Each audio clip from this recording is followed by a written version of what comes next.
ลาบานาดอกไม้ตกแต่ป่าบานตกอยู่กลางสวนมาสินอ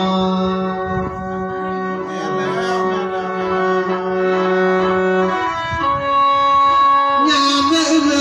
ขึ้นฟ้าพี่มือฝนตกมาแล้วคนร้องไม่รำตก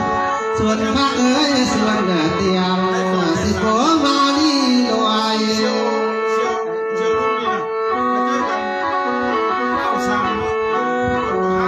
จ้าบานาดอกไม้ตกยอดดอยฝนตกหัวเป็นเกลือบาสิโน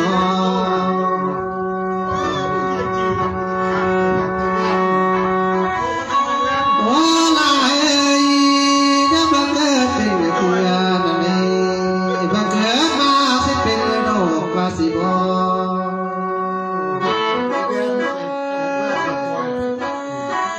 ทานมายังไม่ออกเดี๋ยวพันเลี้ยงขึ้นเลือดสาว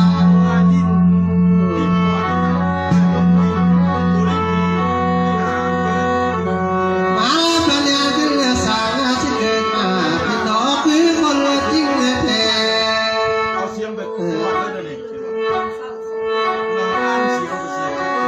โอ้ลาเอ้ย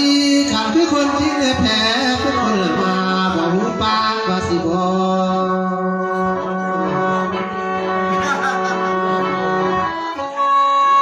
ไอ้บานาสิแม่มาวันว่าเต่าพอดีหน่วยไล่หมอลันไป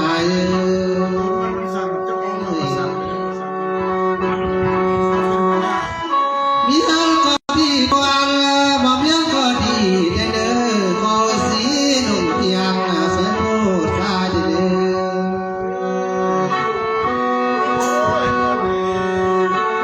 ได้มาดอกนึงแล้วดอกสองเตียงมาว่าสิโน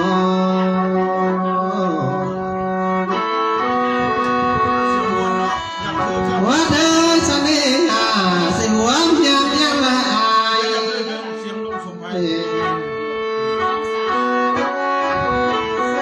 ลาบาดอกหรือตกแต่ป่ามาตกอยู่เด้อผัวว่าสิโน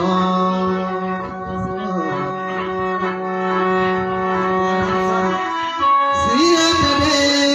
จะเธอใส่ขึ้นนาลเพียงปานในหลายข้างสานาเดียวเด้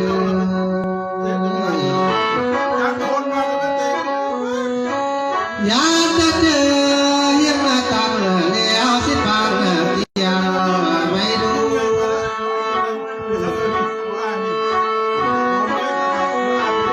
หาบาย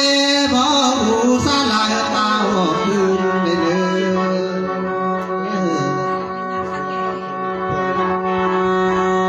อาลีนาขันมาเกิดแต่ดอยลุงเสื้อมองก็มุนแต่โอเด้อ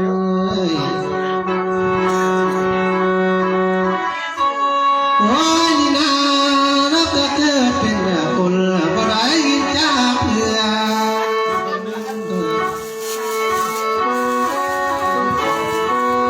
บ้านนี่แล้วกลับไปแค่บ่ได้สร้างได้สาวเด้อว่าเด้อ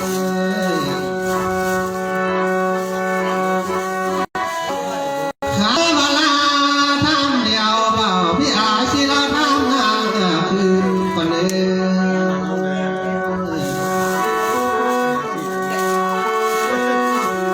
โอ้ยบานาอย่างไม่ดอกนึงนาลาตกแต่ป่ามาอยู่กลางเมืองหลาย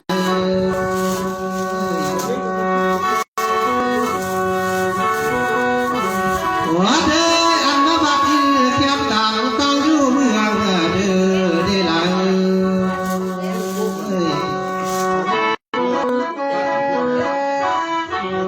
โอ้ยบานาอันบ้านดวงเด้อนาลามีกี่ทันบ้าลาอาบาน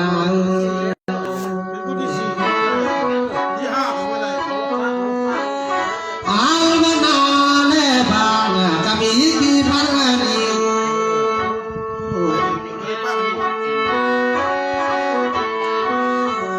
หัวเธออันว่าตอพิดเดียวมีกี่ตาปูได้หลาย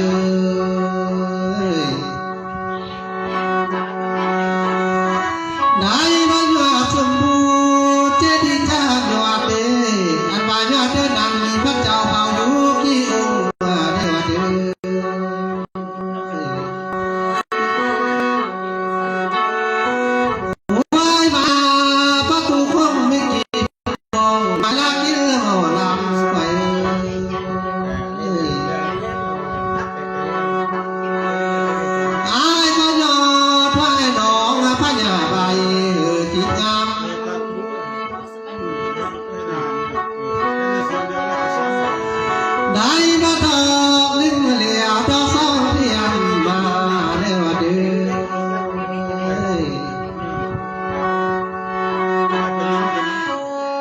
วายมาดอกนาต้องแต่ป่ามาอยู่กลางเมืองโอลาย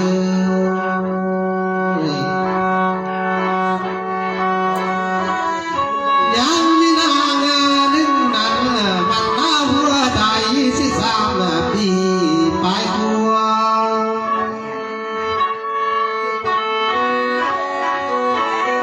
มาบ่มีลูกหน่วยสืบเชื้อเพียงเหนียวนั่นเอง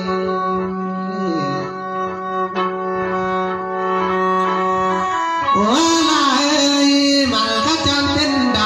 เอาผัวซองมาเทียบตื่น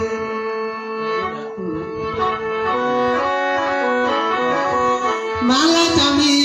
ลูกหน่วยกวงท้องภาพซองดีว่าเดิม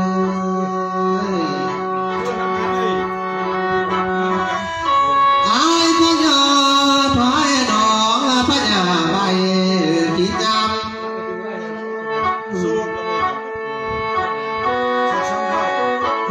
ละแค่ดอกไม้ดวงนี้บางเมียสื่อเดือดีไหล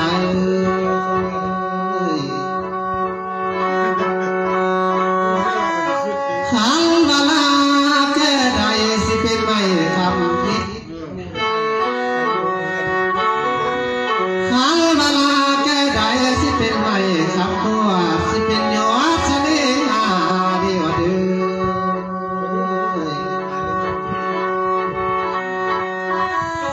บาลาสิเป็นคาถาสิโจมเมื่อเรื่องเนื้อบาน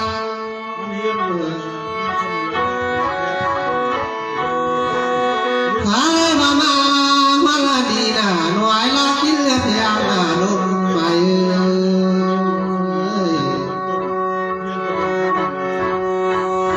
ลาบานาขันว่าถึงเด้อขวานสิดัวนวลสุดกระตุ้นมาละนี้ เข้ามาดิ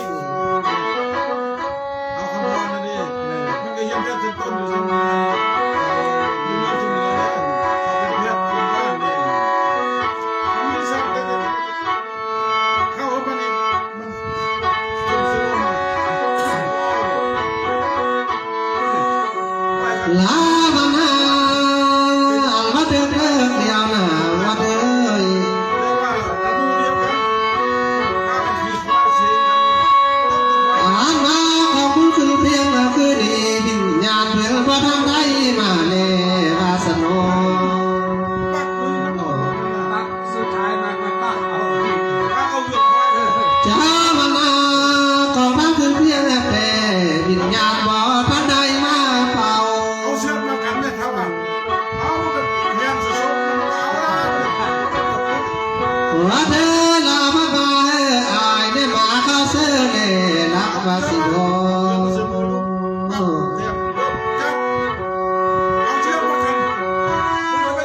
ลาบามาอายบามาเข้าเสื้อเล่ลายบ่เดือ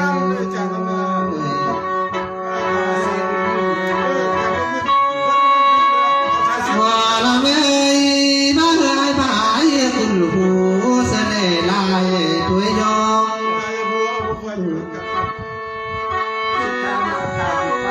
เออคันมาส่องไปป้องวิญญาณมาสินา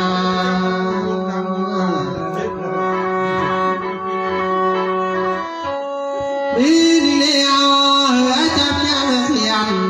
เสมียงกาเบื่อ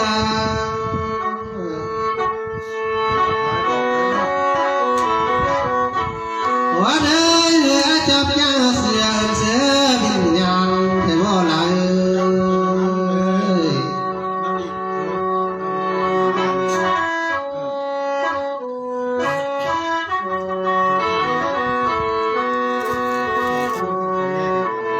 มาเดียวคันว่าเดิมมาเดียวไอ้และดอกข้าวสุยสิบสองนอนละนอ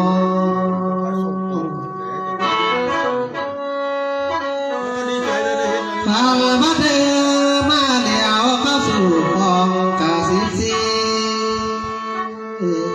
ยังมีโอกาสอะไรต้องทำมันกันนักเลย ว่าเดินเข้าสู่หินนี้ของเจียงหน่วยไล่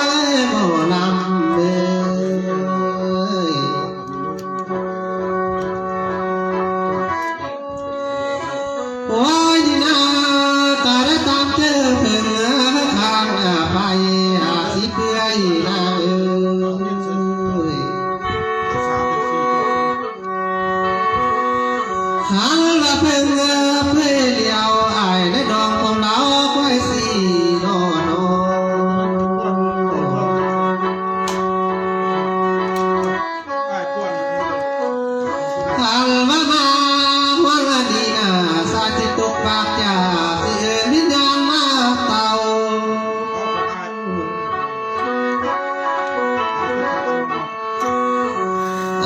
สิโตมา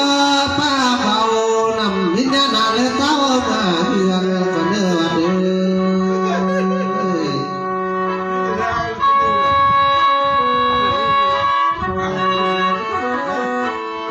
นายมาพ่อแม่วิญญาณเกิดเลยเกี่ยวดีหัวงามมาบังตัว